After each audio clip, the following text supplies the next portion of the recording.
스스로 생각하시기에 어떤 점이 히딩크하고 닮았다, 어떤 점이 좀 다른 것 같다, 그런 걸 좀 말씀을 해주시고요.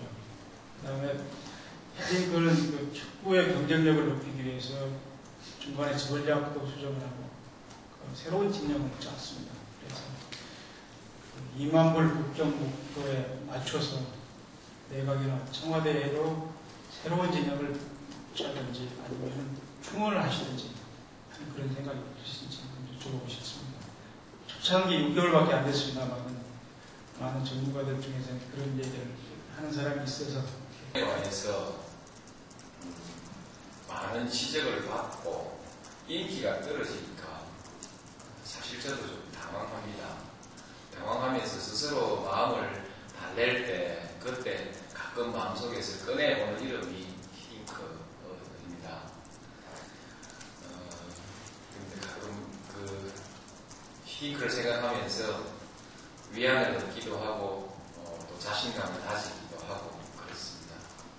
뭐가 같을까 이렇게 생각해 보면 대체로 인기에 흔들리지 않는 자기 길을 가지고 있다. 그 다음에 단기적인 대책에 매달리기보다는 장기적인 계획을 가지고 원칙을 꿋꿋하게 이렇게 추진해 나갔다. 이렇게 말할 수 있을 것 같습니다. 그 밖에도 몇 가지 지난번 선거 때 비슷한 점을 들기도 했습니다만 핵심은 그거 아닌가 싶습니다. 원칙에 충실하고 인기에 연연하지 말고 일관되게 밀고 나간다. 그런 것이 같다고 생각합니다. 다른 점이 있다면 그분은 1년 6개월 만에 이제 성공을 거두었지만 저는 아직 6개월밖에 안 됐다는 것이 다른 점이라고 생각하고 그분은 이미 증명이 됐지만 저는 아직 증명이 안 됐으니 걱정이 여전히 남아있다는 점이 역시 다른 점인 것 같습니다. 청와대 또는 내각의 진용에 관해서 많은 사람들이 지적을 해왔습니다. 그대로 가서 되겠느냐 지적을 참 많이 했는데 이 점에 관해서 저는 당분간 이대로 가려고 합니다. 왜냐하면 교체 얘기가 3개월쯤 해서 나왔는데 도대체 3개월 장관 시켜놓고 거기다가 무슨 평가를 하고 책임을 묻는다는 것이 인사에 있어서 너무나 무책임한 일이라고 생각합니다.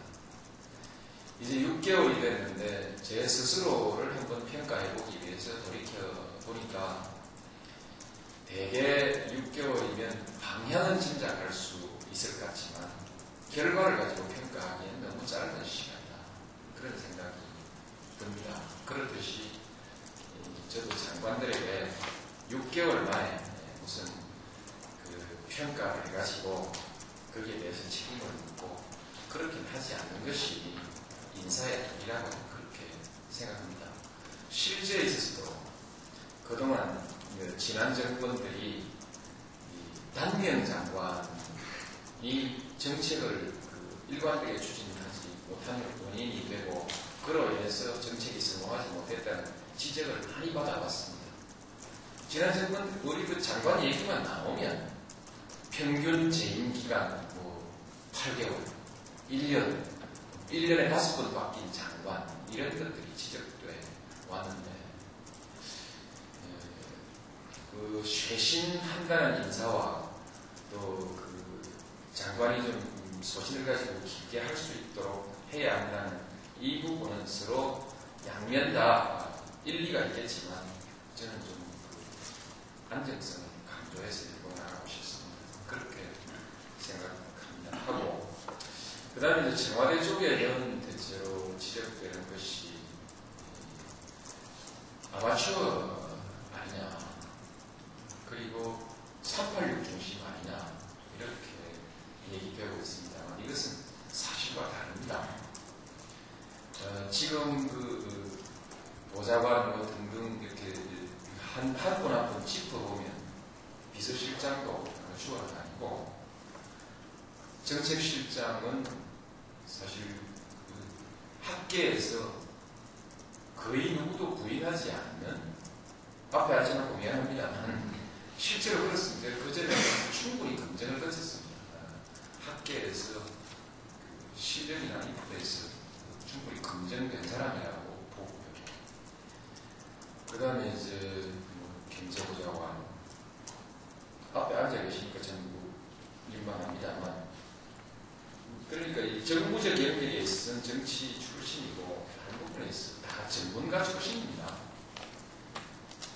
문재인 변호사가 민정을 하고 있는데 그 사람은 법률 전문가일 뿐더러 실제로 부산에서 그 사람의 생활의 자세라든지 인품에 있어서 상당히 검증받은 사람입니다. 아무 연고도 없는 지난번 정권에서도 이 사람을 기용하려고 교섭을 했던 일도 있던 객관적으로 증명된 사람입니다. 정찬용 인사보좌관들도 여러분들 잘 아실 것입니다. 그래서 우리가 흔히 어떤 그 실책이 하나씩 나올 때마다 사람교체 얘기가 나오는데, 실제로 실책을 저지른 사람과 우리 참모들하고 꼭 책임 있는 참모들하고 같지 않습니다. 실책이 나오는 것도 몇 개 있지만, 그러나 일반적으로 참모들은 다 역량을 가지고 이렇게 하고 있습니다. 그 다음에 이제 너무 코드를 찾는 거 아니냐, 이 점은 좀 꼬집을 하려고 합니다. 노무현 개인 코드의 문제가 아니라 이 시대의 가치관의 문제입니다. 기능적인 또는 이론을 가지고 이렇게 하는 전문적 분야에서는 그런 분들을 찾아서 존중하려고 합니다. 그러나 또한 우리 사회 가치의 원칙과 가치를 지켜나가야 될 부분에 관해서는 그 점에 관해서는 타협하지 않고 개혁적 성향의 인물들을 일관되게 관찰해 나갈 것입니다.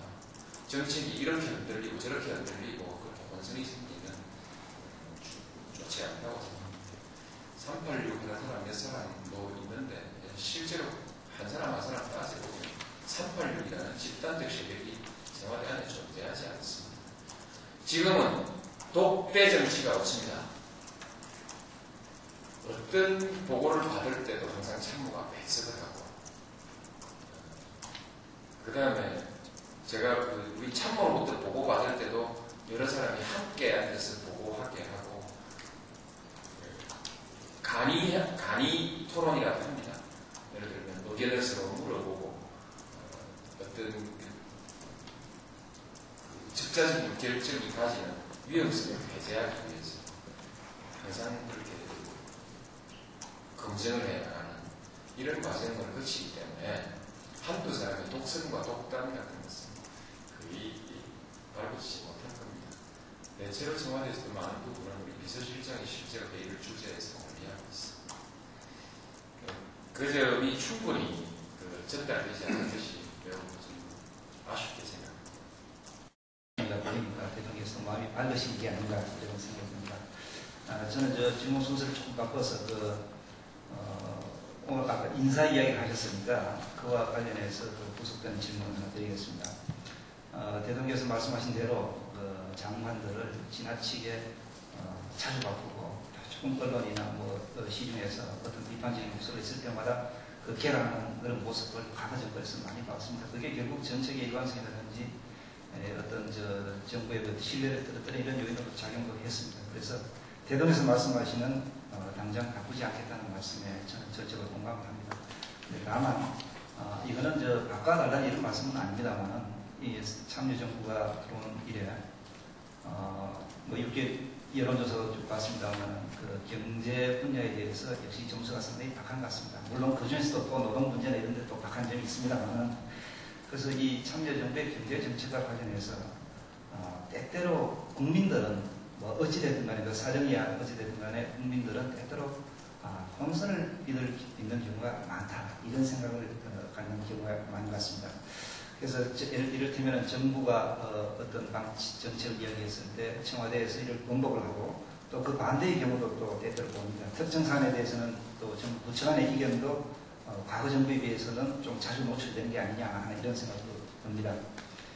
일부에서는 이런 그 정책 혼선을 느낌을 주는 그 책임 정부의 어떤 그 책임 소재가 분명히 주어지지 않아서 그런 게 아니냐. 그리고 정부의 어떤 정책 조정 기능이나 조정 기능이 종전과 달리 굉장히 약화되고 분산되어 있기 때문에 그런 게 아니냐 이런 지적도 있습니다. 이와 관련해서 한편에서는 과거와 같이 청와대 지금도 전문가분들이 잘 하고 계십니다만 어떤 좀 책임 소재를 분명히 갖는 경제수석실의 신설이라든지 경제수석의 신설이라든지 이런 게 필요하지 않느냐 하는 그런 이야기를 하는 걸 들었습니다. 어떻게 생각하시는지 말씀해 주시죠. 그리고 그 다음에 실제로 단기적으로는 언론이 많이 좌우하죠. 좀 안 도와주겠다는 증거가 아닐까요? 그 점은 그러나 깊이 얘기할 일은 아닌 것 같고 제가 6개월인데 저도 시행착오가 많이 있었으리라고 생각합니다. 그런데 쥐어박기도 엄청 쥐어박았습니다. 이 점에 대해서 이 기회에 제가 불만을 한마디 말씀을 드리죠. 물론 그 또한 관계로부터 비롯된 것이라 언론만의 책임이라고 말하지는 않겠습니다만 인수위 때부터 무신장 맞았습니다. 그리고 그 다음에 이제 정책에 있어서 정청 간 혼선 또는 부처 간 혼선 이 문제에 대해서는 이제 저도 개념의 가닥이 잡히기 시작합니다. 이것은 사실 우리 정부뿐만이 아니고 그 이전 정부에서도 굉장히 많이 보아왔습니다. 지금도 저는 미국 정부의 정책에 관련된 미국 언론의 보도를 보면서 실제로 심각하게 모습을 겪고 있죠. 예를 들면 북핵 문제에 대한 미국의 부처 간의 서로 다른 목소리, 또 주한미군 한미관계 이 문제에 대해서 미국의 아주 다른 목소리들이 굉장히 많이 있습니다. 그래서 이견이 좀 있는 것이 오히려 당연한 거 아니냐 이렇게 한편으로 생각해 보기도 합니다.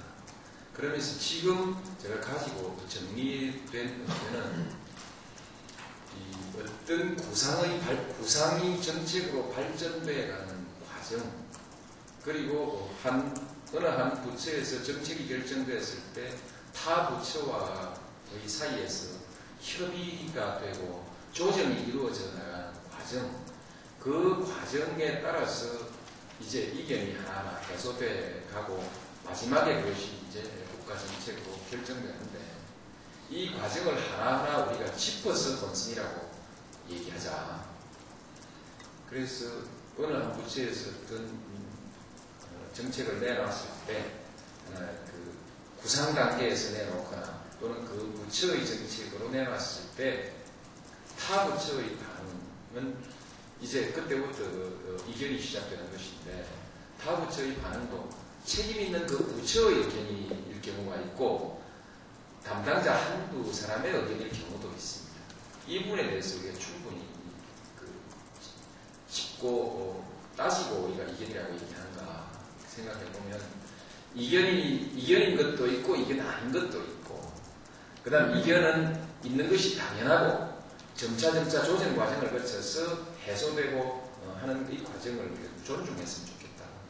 만약에 그 과정을 전부 다 극비리에 진행하라고 한다면 그야말로 공개행정의 원리에도 맞지 않고 그리고 민주주의 사회에서 다양한 의견을 토론을 통해서 수렴해 나가는 그런 민주주의 원리에도 맞지 않고 그래서 이견을 용납하지 않고 합리적인 이견으로 존중해주고 그 조정하는 과정이 합리적으로 이루어지는 것을 우리가 전부 제도화해 나가자.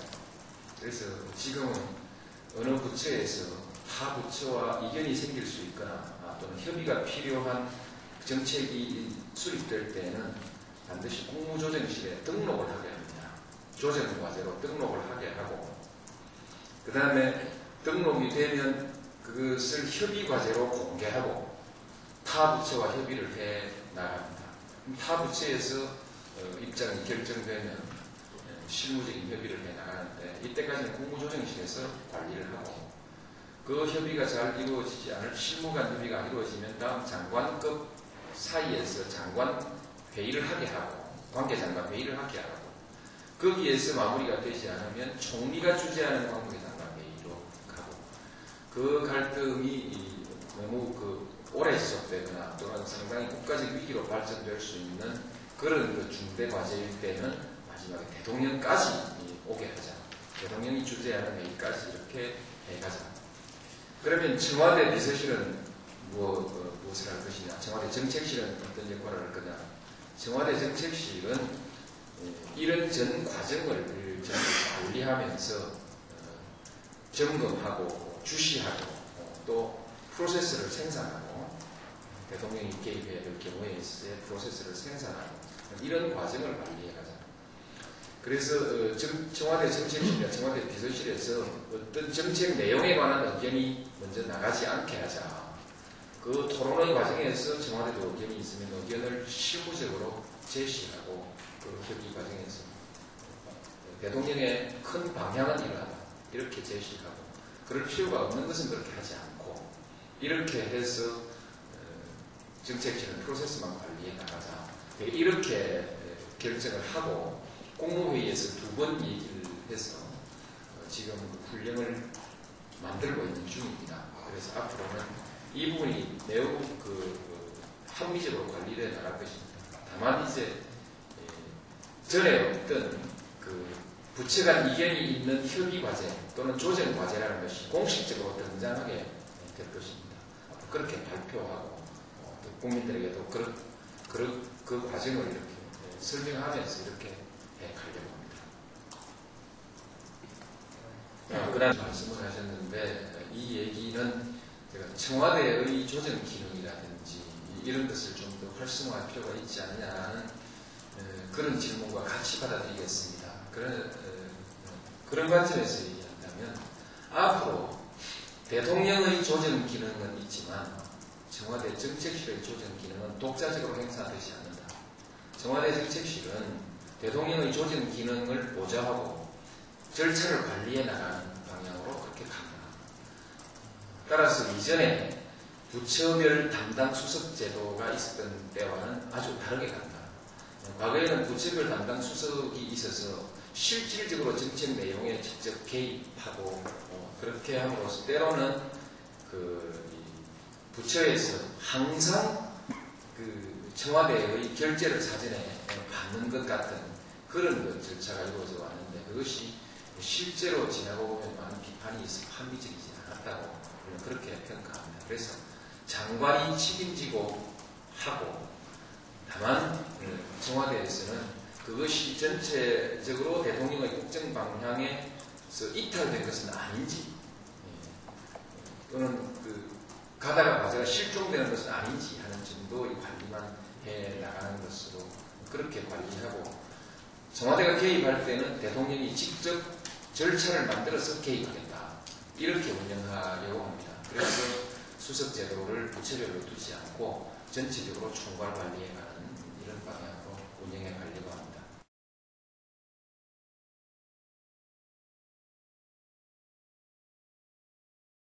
부에 대한 사회적 인식을 좀 바꾸는 이런 것은 듣고 보니까 매우 중요한 일인 것 같습니다. 그리고 이제 정부가 기업에 대해서 좀 더 가까워지려는 노력 이런 것을 좀 할 필요가 있지 않느냐 이렇게 하는데 저는 그동안에 기업하기 좋은 환경을 만들겠다 그런 얘기를 계속 강조해 왔고 또 기업과 대화들도 이렇게 해왔습니다.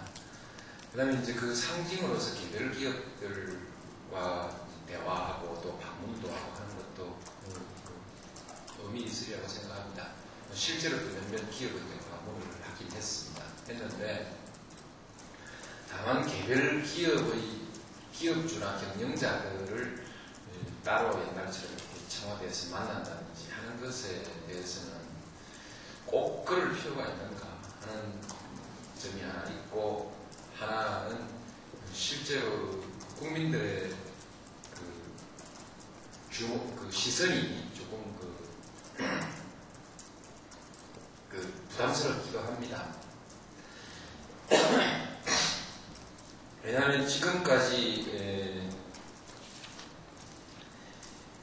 사실 그 기업이 투자 의욕을 가지고 활발하게 투자를 해줘야 되는데 기업 집단이나 기업 일반에 대해서 기업하기 좋은 환경을 위해서 여러 가지 제가 정책을 제시하고 또 그런 그 결의들을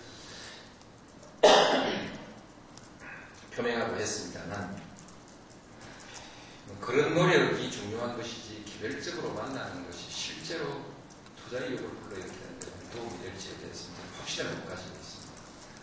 못 가지고 있고 옛날에는 대체로 그렇게 만나서 뒷얘기들이 좀 좋지 않았습니다.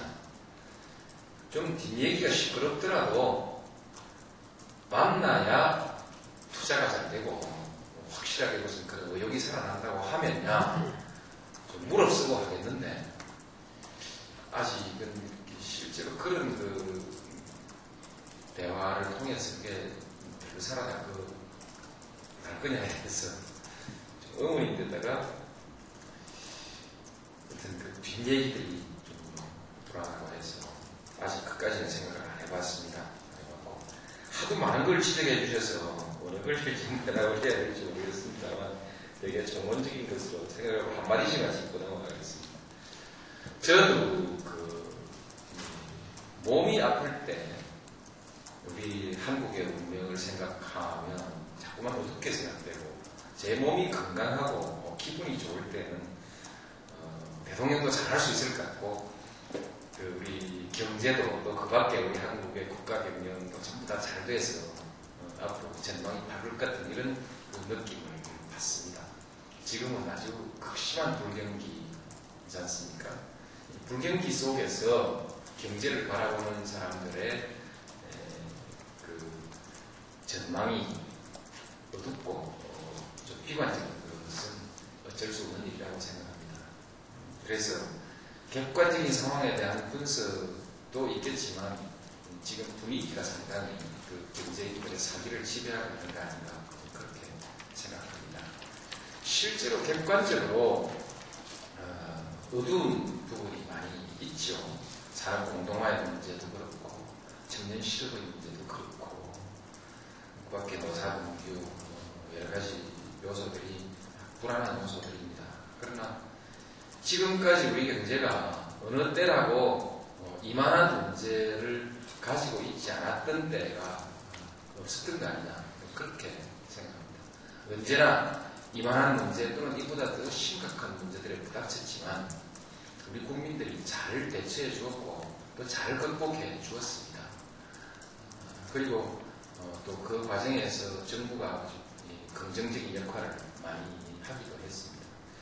그 전보다 정부의 역할이 이제 줄어든 것은 사실이지만 제도적으로 구조적으로 정부 역할이 점차 축소되는 것은 사실이지만 그러나 그럼에도 불구하고 정부가 국민들과 함께 그 방향을 제시하고 또 여러 가지 제도로서 뒷받침하는 것은 아직도 유효하다고 생각하는데 이 점에 관해서 적어도 우리 참여정부가 비교적 그 자신 있는 정책들을 준비하고 있다 그렇게 생각합니다. 구체적인 것이 나온 것은 나왔고 아직 안 나온 것은 안 나왔습니다만 문민정부 시절에 신경제 5개년 계획을 확정 발표한 것이 그해 10월이었습니다. 이게 7월경에 오늘 때고 10월에 와서 신경제 5개년 계획이 나왔는데 그 신경제 5개년 계획의 내용과 지금 우리 참여정부가 제시한 내용들을 비교해보면 우리 참여정부의 내용이 훨씬 더 풍부합니다. 훨씬 더 다양하고 풍부합니다. 딱히 한 가지 정책으로 그 승부가 날 만한 그런 화끈한 것이 없는 듯 해서 여러분들께서 자꾸 그 목말라 하시고 안타까워 하시지만 실제로 그렇게 단순하고 만만치 않습니다.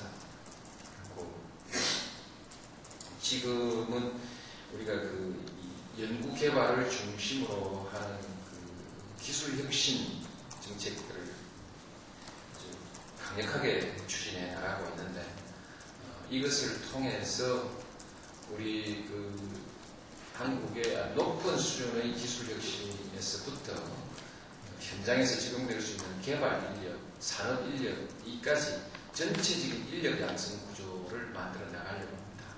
이 가운데서 청년 실업 문제도 함께 해결해 나가려고 합니다. 물론 단기적인 대책도 있겠지만 그 점을 따로 제가 말씀드릴 일은 아니고 결국 청년 실업의 문제는 구조적인 문제이기 때문에 이 구조에 대응할 수 있는 기술 혁신과 인력 양성 체계를 지금 절반 정도 만들었고 아직 세부적으로 다듬어 나가는 것은 다듬어 나가고 있습니다. 이것은 역시 기술 혁신을 통해서 산업 공동화라는 이와 같은 그 우리 경제의 과제에도 대응해 나갈 수밖에 없습니다. 산업 공동화를 막을 수 있는 방법 중에서 임금을 좀 낮춘다든지 땅값을 좀 낮춘다든지 물가를 안정시킨다든지 이렇게 해서 기업의 부담을 조금은 줄여줄 수 있지만 그러나 이것은 구조적으로 한계가 있습니다. 궁극적으로는 결국 기술 혁신과 그것을 통한 경쟁력의 강화만이 지금 그 변화하는 상황에 대응해 나갈 수 있는 것이기 때문에 기술 혁신 정책 이거 하나만 확실하게 하려고 합니다. 좀 믿고 관찰해 주시기 바랍니다. 그러면 이제 그 부정적 요소로서 가장 혁신적인 것이 노사분교인 것 같습니다. 근데 이것을 문화입니다. 문화를 반년, 1년 만에 바꿀 수는 없습니다. 80년대 내내 어떤 이 반독재 투쟁과 함께 성장해온 노동세력과 그것을 지원하는 사회적 세력이 지금까지 강고하게 정부와 맞서고 있는 상황입니다. 그래서 노사관계보다는 한국의 노정관계의 성격이 아주 강하죠. 이것은 정치 환경도 바뀌고 또 정부가 대응해 나가는 방식도 바뀌어야 하지만 사람들의 생각이 바뀌어야 됩니다. 80년대 문화를 극복할 수 있는 새로운 그런 대책이 나와야 되는 것이죠. 그래서 시간이 좀 걸릴 것입니다만 여러 차례 약속했듯이 1년 내지 2년 안에 이 문제는 제가 확실히 바꿔놓겠다는 생각을 가지고 있습니다. 그 방법을 하나하나 말씀드리는 것보다 그냥 총체적으로 적어도 한국의 노동 문제에 대해서 잘 알고 또 상당한 신뢰를 가지고 있는 사람이 이 문제를 한번 풀어보겠다는 것이 생각입니다. 되게 그렇게 해주시고 기업인들이 그동안에 저에 대해서 편견을 가지고 불안감을 좀 가지고 있었던 것은 사실인데 그건 저는 감히 편견이라고 얘기하고 싶습니다. 대단히 합리적이고 실용적인 사람입니다. 그것을 지금 기업하는 분들은 대개 어느 정도 눈치채고 있으리라고 생각합니다. 몇 번에서 여러 가지 보았기 때문에. 근데 이제 저를 만나보지 않은 분들, 이런 분들이 이제 아직도 그와 같은 불안감 같은 걸 가지고 있지 않을까 이렇게 생각합니다만 이제는 차츰차츰 극복되리라고 생각합니다.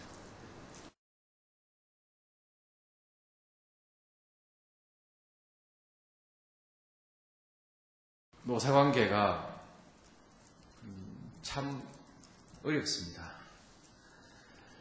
제가 노사관계를 항상 얘기할 때 대화와 타협에 의해서 그리고 자율적으로 문제를 해결해가는 노사문화를 만들겠다 이렇게 얘기했습니다.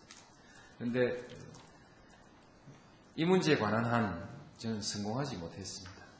앞으로도 상당 기간 성공하기가 힘들 것입니다. 제가 취임하고 난 뒤에 노동계나 또는 노사 간에 대화를 한번 시도해보기도 전에 강경한 대결이 먼저 시작됐습니다. 시작됐고 또 그 한두 사업장의 문제를 푸는 과정에서 정부가 또 개입하기도 했고 그 개입이 또 여론으로부터 호된 질책을 받았습니다. 그러면서 기조가 흔들리고 해서 대화를 제대로 할 수 없는 그런 상황이 되어버리고 말았습니다. 그리고 그 이후에도 쭉 그 대화를 시도해 보았습니다만 제가 생각했던 것보다 우리의 노사 간의 갈등은 심각합니다. 상호간에 타협의 여지가 없이 팽팽하게 서로 대결하고 있고 불신이 너무 깊습니다. 깊어서 지금 이 상태대로라면은 당분간은 대화가 어렵겠다. 어떤 그 결단이 필요하고 결단을 통해서 근본적인 상황을 대결 상황을 해소해내고 나서라야 비로소 개별 기업에 있어서의 노사관계 또는 분야에 있어서의 노사관계가 다시 새롭게 대화나 타협으로 문제가 해결될 수 있는 이런 노사관계로 새롭게 정리될 수 있지 않을까. 그래서 포괄적으로 전국적 조직으로서의 노동단체와 포괄적으로 대화, 타협을 통해서 문제를 풀겠다고 하는 이 계획은 부득이 적고 이제 매 부분 매 기업 간의 대화의 문화를 한편으로는 조성해 가면서 한편으로는 전국적 단위에 있어서의 노사정 관계는 어떤 국민들과의 대화 또는 설득을 통해서 또는 정부의 결단을 통해서 근본적으로 문제를 해결해 나가는 것이 필요하겠다. 그렇게 지금 느끼고 있습니다. 대체로 이제 앞으로 우리가 풀어나가야 할 방향이라고 한다면 실제로 그야말로 대화와 타협을 거부하는 어떤 노사 집단과도 이제 타협하지 않는다. 모순된 얘기인 것 같습니다만 대화와 타협을 거부하는 집단에 대해서는 단호하게 법과 원칙으로 대응해 나가겠다. 그 법이 옳든 그러든 이제 그것도 묻지 않겠다.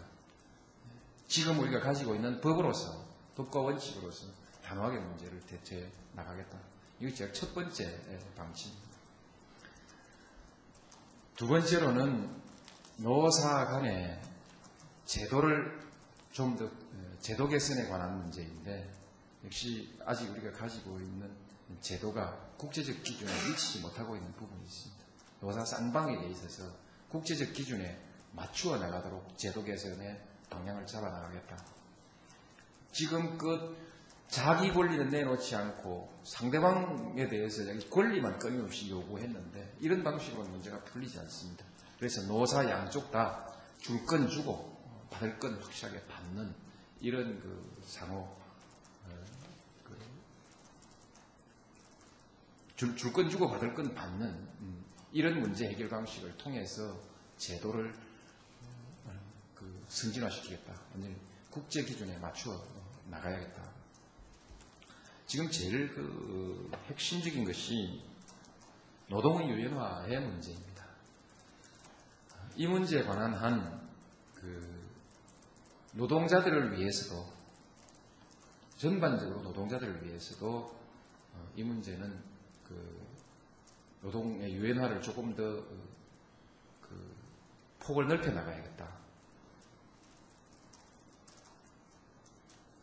지금 이 제도를 두고는 일부 강력한 조합을 가지고 있는 강력한 투쟁력을 가지고 있는 노동자들은 아주 높은 수준의 보호를 받지만 그 외에 힘이 약한 노동자들은 오히려 비정규직으로 내몰리고 있는 상황이기 때문에 이 강고한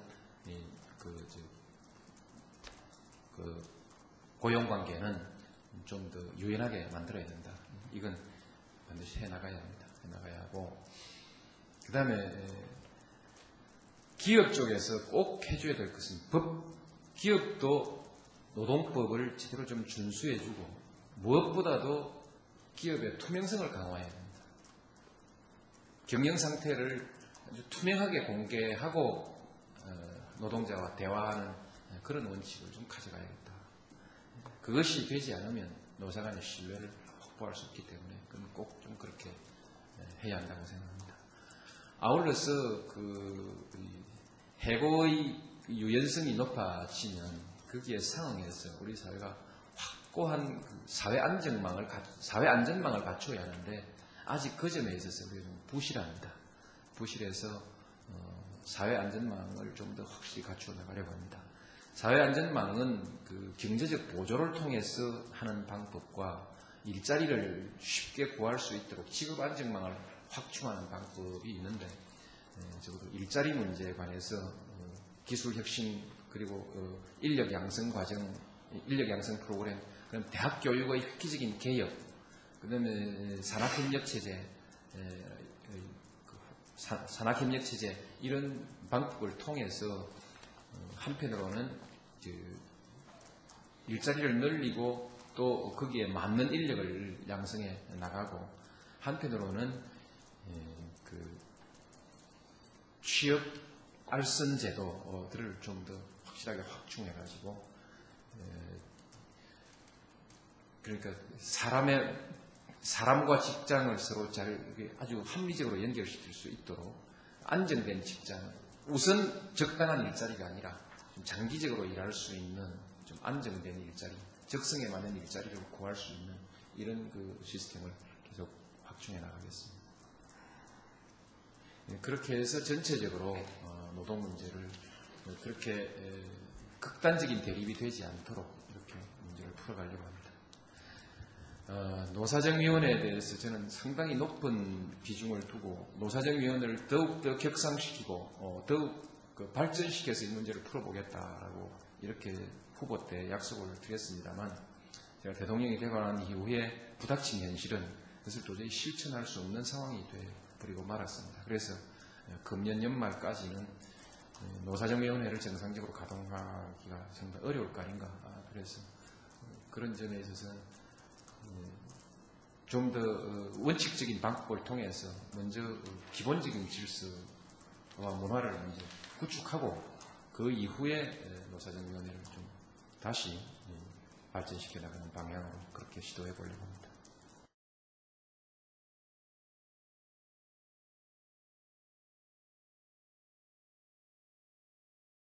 미처 대책을 다 마련하지 못했습니다. 실제로 시장 투명성 확보를 위한 제도 개선, 3개년 계획 이런 것을 제가 여러 차례 발설을 했는데 이것은 한두 가지 제도로 되는 것이 아니고 정부의 각 부처에서 두루두루 준비해가지고 이것을 종합적으로 내놔야 되는 거라고 생각합니다. 그런데 아직 그 부분이 제대로 준비가 되어 있지 않습니다. 아마 조금 더 기다려야 될 것 같습니다. 제 딴에 독촉을 해보는데 아직 나오질 않고 있습니다. 그 중에 출자 총액 제한 제도는 그것과 상관관계를 가지고 있습니다. 시장에서 투명성이 높아지고 주주라든지 기타 이해관계에 의해서 시장을 감시하는 기능, 투명성을 감시하는 기능이 잘 발달되어 있으면 그 수준이 높으면 출자 총액 제한 제도는 폐지해버리도 될 수 있는 문제인데 아직 그 부분이 투명성과 감시 기능이 제대로 안 되어 있으니까 출자 총액 제한 제도라고 하는 좀 이렇게 무리한 제도를 우리가 이제 가지고 있는 것입니다. 그래서 이게 맞물려 있기 때문에 자꾸 맞물려 있는 문제이기 때문에 자꾸 이제 그 질문을 할 때마다 다른 대답이 나오는 겁니다. 예를 들면 출자 총액 제한 제도 이 자체를 놓고 지금 시점에서 종합적으로 판단해서 어떠냐? 당분간 현상 유지해 간다. 이것이 대통령과 경제 강요들 사이의 합의입니다. 그런데 이론적으로 토론이 벌어지면 그거 시장 기능에 의해서 시장의 감시 기능으로 맡겨야지 그걸 그냥 계속 가지고 있을 거예요. 계속 가지고 있을 수는 없는 문제이지요. 아마 이런 방향으로 가지 않을까 싶습니다. 짐작에. 그 계속 가져갈 문제는 아니고 언젠가는 앞으로 그건 없어질 것입니다. 점차 줄어들 것입니다. 이제 이렇게 되고 또 어떤 사람은 그거 어떻게 할 거예요? 지금 상태로는 안 됩니다. 지금 상태라면 더 강화해야지 안 됩니다. 이렇게 얘기할 수 있는 거라고 저는 그렇게 생각합니다. 그런데 출자 총액 제한 제도에 대해서는 근본적으로 제가 가지고 있는 생각은 시장의 감시 기능이 더 향상되면 거기에 비례해서 이 부분은 점차 규제를 줄여나가는 것이 옳다고 봅니다. 그런데 이제 시장의 투명성을 향상시키기 위한 제도로서 우리가 집단소송제 하나는 회계제도, 기업 회계제도 개선에 관한 무슨 법 하나를 국회에다 제출해 놓고 있는데 이것이 이제 언제쯤 국회에서 처리가 될지 그것이 이제 되고 그러면서 시장에서 이기된 신뢰가 점차 높아져 가면 그때 가서 이 문제는 다시 검토될 수 있는 문제라고 생각합니다. 그래서 현재 상태로서는 말씀드릴 수 있는 것이 그냥 그대로 간다. 그래서 따로 모여서 지붕에 연기가 날 때까지 워크숍 안 해도 이 부분은 합의가 되어 있는데 말을 할 때마다 이것이 상관관계가 있는 문제라서 조금씩 다른 말들이 나올 수밖에 없는 그런 문제 아닌가 이렇게 생각합니다. 그렇게 이해를 해주시면 고맙겠습니다.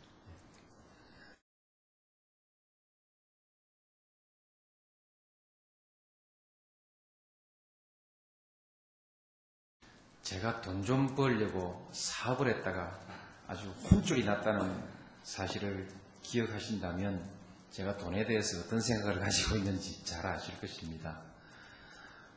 기업의 규제라든지 그 밖에 기업의 자금이라든지 이런 데 대한 애로사항도 제가 경험할 만한 것은 다 경험했습니다.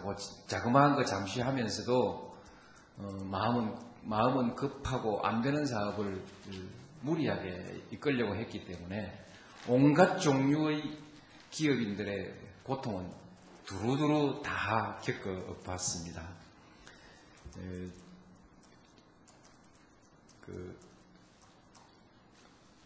낱낱이 얘기라고 길어져서 안 되겠습니다. 안 되겠고, 그 다음에 이제 상속에 관해서는 사실 참 집안채 정도는 상속해주고 싶은데 미처 준비를 못했습니다. 그래서 제가 살던 집이나 나중에 줄 수 있으려나 생각하는데 제가 살던 집도 이번에 팔고 들어왔습니다. 대동형 월급 모아가지고 나갈 때 집안채 마련하고 그 다음에 나가서 어떻게 돈이 좀 벌리면 또 조금 보태고 이렇게 해보려고 합니다만 지금 현재로서는 상속해줄 재산이 없는 형편입니다. 저는 상속은 정당한 것이다. 기업하는 사람들이 자기 성취를 위해서 기업을 하고 그 다음에 또 많은 기업인들은 상속을 위해서 기업을 한다고 저는 그렇게 생각합니다. 그래서 상속을 정당한 것으로 인정해 줘야 한다. 다만 그러나 적절한 상속세를 통해서 부를 다시 재분배하고 사회적 기회를 좀 더 공평하게 하기 위한 국가적 제도는 또한 필요하다. 그렇게 생각합니다. 그래서 저는 돈을 많이 가진 사람에 대해서 우리가 그것을 인정하지 않으려 하는 그런 사회적 문화는 바꿔야 된다. 부자를 무시하거나 어떻든 의심하는 이런 문화를 우리가 바꿔야 된다. 그것을 바꾸는 방법은 돈 버는 과정이 정정당당하게 페어하게 경쟁하는 그런 토대 위에서 성공하도록 해줘야 된다. 그래서 공정한 경쟁, 공정한 사회를 제가 주장하는 이유는 부자가 떳떳하게 자랑할 수 있고 또 많은 사람들의 부러움과 존경을 당연히 받을 수 있는 사회를 만들기 위해서 그렇다. 그렇게 생각합니다. 그 다음에 이제 최근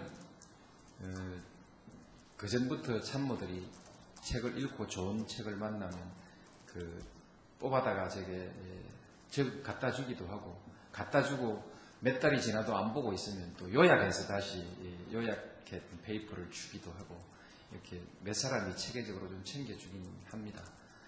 하고, 그 다음에 이제 가끔 그 만나는 사회 이제 뭐 저명인사나 학자나 이런 분들이 책을 한 권씩 이제 가져다 주기도 하고, 우리 그 경제보좌관이나 우리 정책실장 이런 분들 책을 한 권씩 제게 권해줍디다만 되게 권하는 책은 이미 읽은 책이 많았습니다.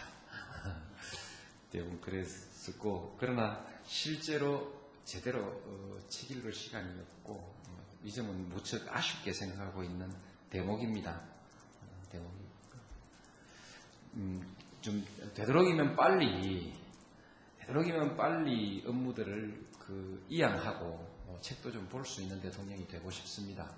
아마 곧 그렇게 되리라고 생각합니다. 그동안에 우왕좌왕하면서 그래도 시스템은 꽤 정리가 돼서 상당 부분 업무가 국무총리 장관과 국무총리에게도 많이 이양되어 있고, 지금 이제 청와대 내부에서도 마지막 정리를 하고 있습니다.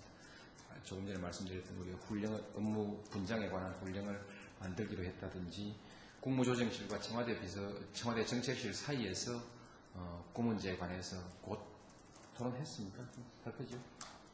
예. 토론을 해 나간다든지 이렇게 해 나가고 있습니다. 하나씩 그 시스템을 준비해 나가고 있습니다. 그래서 조금 여유가 생기지 않을까 이렇게 생각합니다. 바로 권한을 확실하게 붙여 넘기는 그런 가시적인 조치를 말씀하셨는데, 실질적으로는 제가 조금 전에 말씀하셨다시피 이런 시스템으로 장관이 다 책임지고 해 나가게 합니다만, 가시적으로 그렇게 느끼게 하는 것은 참으로 어려운 문제인 것 같습니다. 실제로 수석실을 다 없애버리고 정책실에서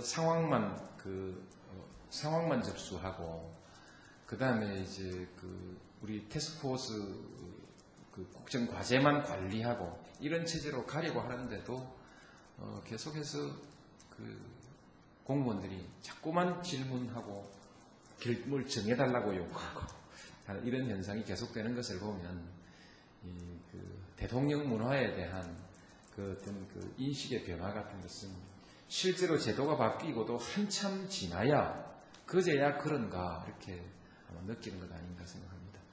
좀 더 구체적으로 얘기하면, 제가 검찰에 대해서 구체적인 사건에 대해서 일체 지시하지 않겠다라고 말했는데, 그 뒤에 여러 가지 채널로 조사를 해보니까 그것을 믿는 검찰 간부가 얼마 되지 않았다는 겁니다. 거의 믿지 않다가 지금 이제 6개월째 아무 대책이 없이 무슨 사건을 조사해도 청와대에서 아무 대책도 없고 지시도 없고 가만히 있으니까 지금 한참 동안 혼란스럽다는 말이 나오더니 지금 와서 이제 서서히 환영의 분위기, 이젠 좀 고맙다 이런 분위기가 조금씩 퍼져나간다고 듣고 있습니다. 하물며 일반 공무원, 아직까지도 제가 정책에 관해서 정치적인 큰 흐름을 통제하고 있는 상황, 흐름을 주도하고 있는 상황에서는 아마 공무원들 상당 기간 동안 이걸 벗어나기 어려울 겁니다. 제가 그리고 언론 보도나 기사에 대해서 단호하게 대응하라고 그렇게 지시를 해도 안 들어먹어요. 그런 것처럼 그게 대통령 생각이 공무원들한테 받아들여지는 데는 상당히 많은 시간과 절차가 필요한가 봅니다.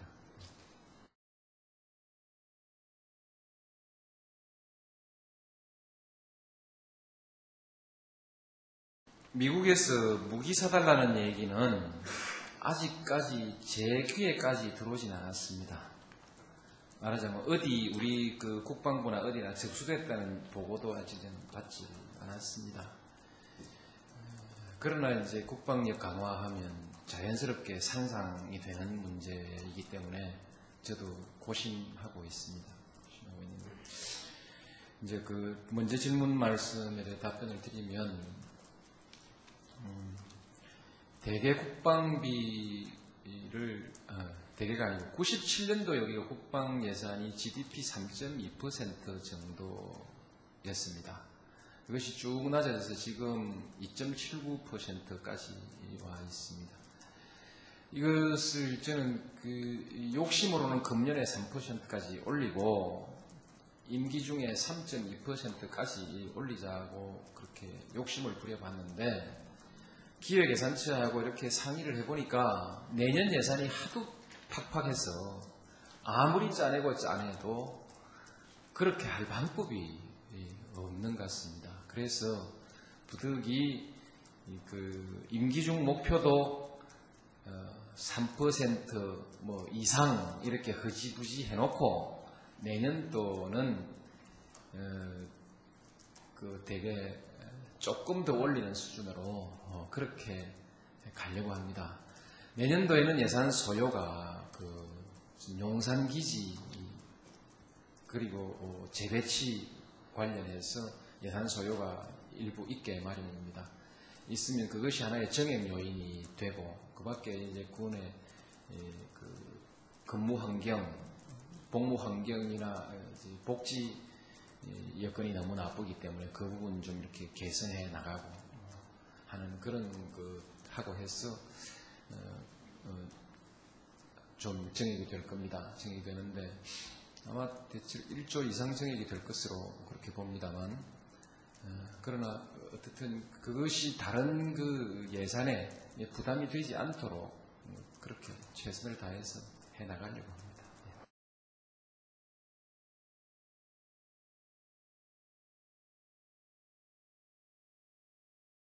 경제 대통령 정말 한번 하고 싶죠.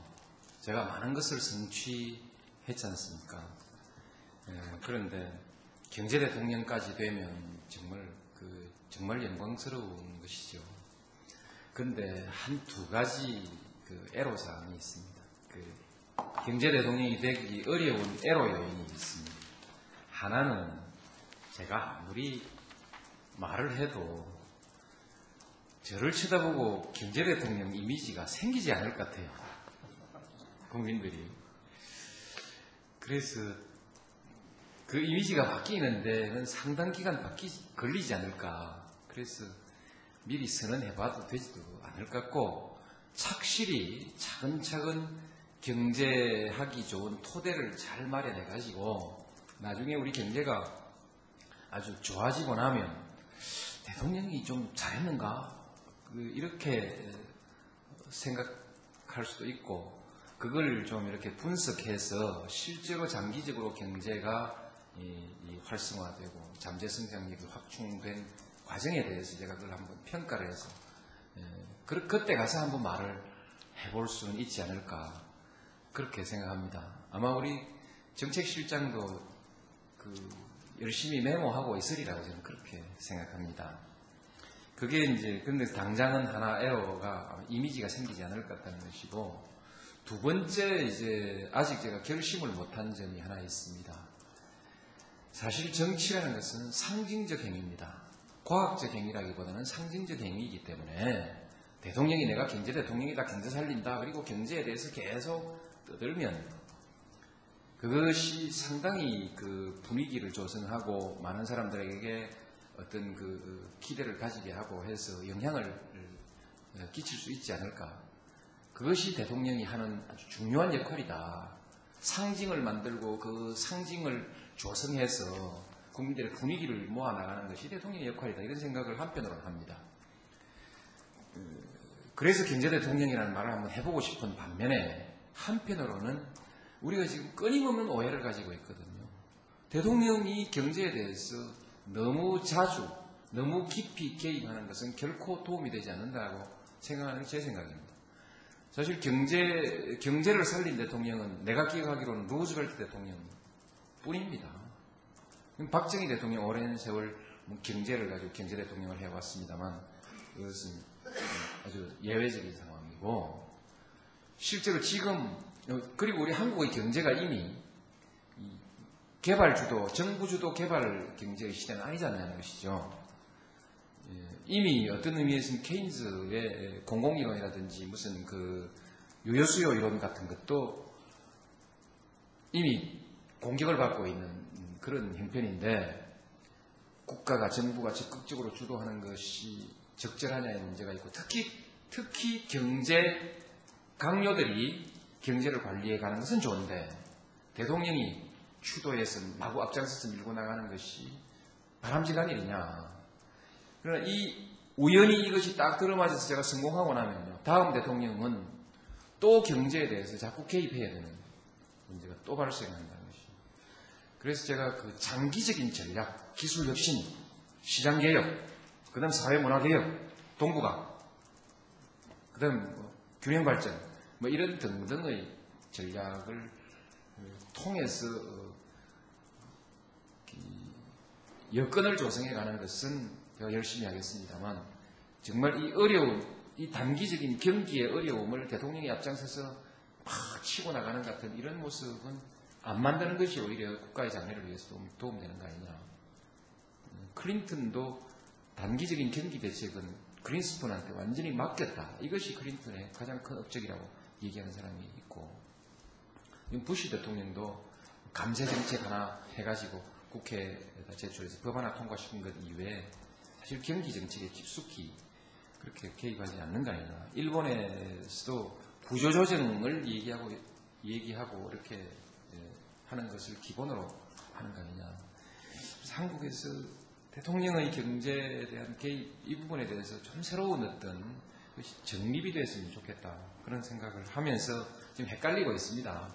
분위기를 한번 띄울 수 있는 힘이 있으면 한번 띄워보고 싶은 생각과 아울러서 구조적인 인식을 지금 우리는 좀 쿨다운 시켜나가야, 대통령의 역할을 조금 더 낮추어 가야 될, 경제에 대한 역할을 낮추어 가야 될 시기가 있냐, 이런 생각 가운데 조금 그러고 있습니다.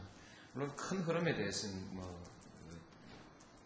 기본 방향을 잡아가야겠습니다. 그렇습니다. 대타협의 문제인데, 우리 사회적인 지금 문화의 토대가 대타협이 되기 상당히 어려운 상황에 있습니다. 특히 노동자들이 전국의 노동자들에 대한 집단적 대표성도 충분히 갖추고 있지 못하고, 또 그런 지도력도 확보하고 있지 못합니다. 조직률도 낮고, 이런 상황에다가 더욱이 맨 앞장서 있는 노동운동의 지도부가 일반 노동자보다 훨씬 더 강경하고 과격합니다. 그리고 이분들이 끊임없이 노동자들에게 타협 없는 투쟁을 강조해 왔기 때문에 타협을 하려고 하는 순간 그 지도부가 무너지게 돼, 구조적으로 무너지도록 만들어 놨습니다. 그래서 이 노동조직 내부의 문화를 그 자체 내부에서 혁신하는 그런 어떤 자율적인 변화가 조성되기 전에는 지금 이 노사 대타협이라는 것은 상당히 어려울 것이다. 그래서 노동계 내부에는 큰 변화가 일어나야 하고 또 일어날 것이라고 생각합니다. 지금과 같은 노동운동을 가지고는 노동운동을 지속해 나가기가 어렵습니다. 그렇기 때문에 변화가 있으리라고 보고, 그와 같은 과정을 지켜보면서 언젠가 큰 타협을 이룰 수 있는 그런 준비를 우리 정부도 갖추려고 합니다. 우리 정부 쪽에도 문제가 있습니다.